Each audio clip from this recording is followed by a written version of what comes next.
statistics about 2024 in comparison to 2023. Both years, President William Ruto was president. I want us to move on to a different discussion now. Yes. And this is on the reconstitution of the IEBC. Of course, the economic survey of 2025, that discussion will continue. On the front page of Taifa Leo anasema IEBC, Kalonzo akodoa macho. Kiongozi wa chama cha Wiper Democratic Movement Kalonzo Musyoka anasisitiza kuwa Rais William Ruto hafai kuteua mwenyekiti wa makamishna na makamishna wa tume huru ya uchaguzi na mipaka IEBC bila kushauriana na upinzani. Anataka rais kuhakikisha mchakato wa uteuzi wa wasimamizi wapya wa tume huru ya uchaguzi na mipaka unashirikisha wadau wote na unazingatia makubaliano ya kisiasa yaliyoafikiwa kupitia kamati ya mdahalo wa kitaifa NADCO. Now, it would appear we've boxed ourselves into a new problem. Yeah. That the NADCO negotiations ended up with the inclusion of more political perspectives or influences into the selection of the IEBC process. Then after that, things changed with the broad-based arrangement because Azimio initially was on the other side of government. Now, within the next 2 weeks, we anticipate that we should be having the IEBC in place. We're already constrained on time, but questions are being asked on if at all the process was correct. Do you think we have time for this kind of conversation right now? First of all, we have time because we should not be boxing ourselves and get it wrong. Getting this thing wrong is more dangerous than even to delay it. Why should we hurry with the wrong process? Because you can hurry and the thing is wrong. I'm in court, Fred, let me disclose. I went to court to challenge the shortlisting of some people in the chairperson and IEBC commission.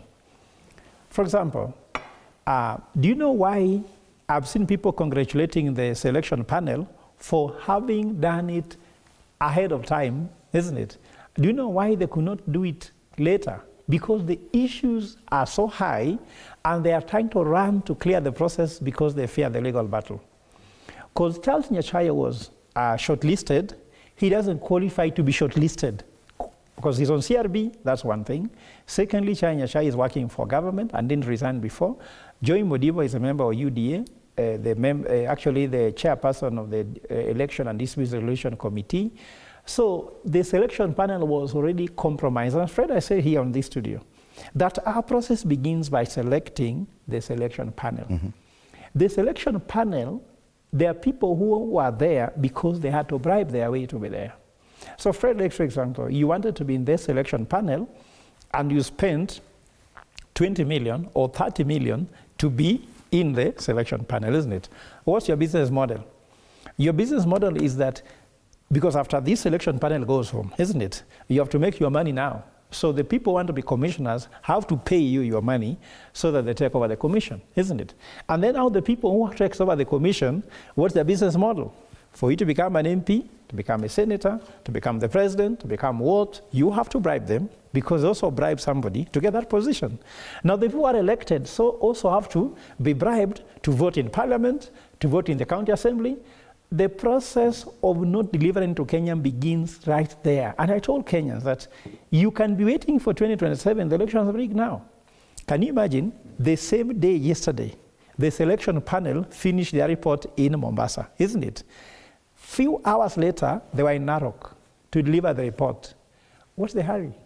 Okay. So you see, you could see that there's something being done. I went to court in Naivasha. The judge in Naivasha saw this matter as urgent, called even the chairperson of the IEBC in court the same day. Then they said their email was not working.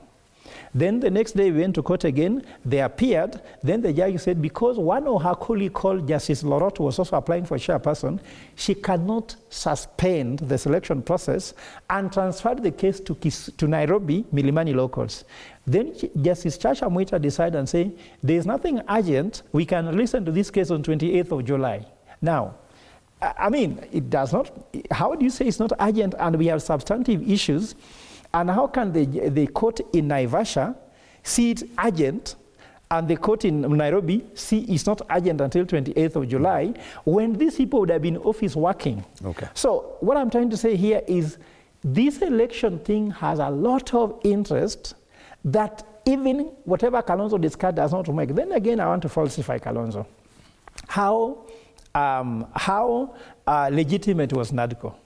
How constitutional was NADCO? And then when I look at the NADCO report that led to the IEBC law, they said that there'll be two positions to the minority, another one to majority, another one to LSK, another one to civil society, some bodies. Then in the end, it was about the minority and majority. Now minority and majority are in the same thing, isn't it? So it means he does have a case. He does have an argument. No, here. Kalonzo's argument is correct because Kalonzo is concerned. He's a stakeholder in the next election, first of all. I think he has presidential ambitions, just like most of us, isn't it? And then he finds that the selection panel, he complained about it. Now he's complaining about the nomination of the list going, that there should be two people looking at it. Mm-hmm. Now, if the president is going to be a contestant in that contest for presidency, if he will contest, I hope he doesn't. But if he contests for the presidency, he's the one appointing IEBC.